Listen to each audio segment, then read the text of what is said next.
How much uncertainty can you tolerate?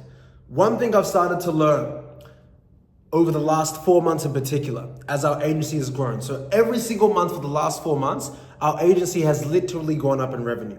One thing I've started to deal with is managing my levels of uncertainty. What do I mean by that? Forecasting. What's forecasting? It's the ability to make future trend guesstimates or decisions or estimations based on past trends, estimations, results, etc. So that's a forecast. Part of faith and part of being able to have belief in oneself is being able to say, you know what? Whilst this is a forecast and we ought to do more of this result, or we ought to do A, B, C, and D, you actually don't know because you're not in control. What if, God forbid, and I'm standing on wood, I'll touch wood again, God forbid, you get sick. God forbid, your key players, all your SEO team or all your key employees that are really, really good, they quit your company next month. Well, now you've got to train someone up. Now that's another 2 or 3 month teething process to get them really, really, really good. Now what's wrong with your forecast? The forecast is gone. You have to readjust it, right? Or do you keep the forecast, you keep going? Perhaps you should do that. But that's one thing I've started to really get better at. Instead of lowering the standard or lowering the goal, it's like, okay, this is the goal.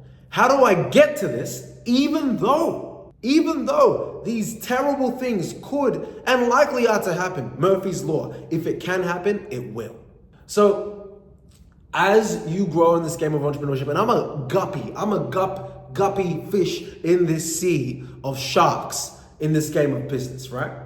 But I have no doubt that even once we're doing $1 million a month when I'm 27 years old, I'm 25 now, that it's just going to be my ability to continue dealing with higher levels of uncertainty.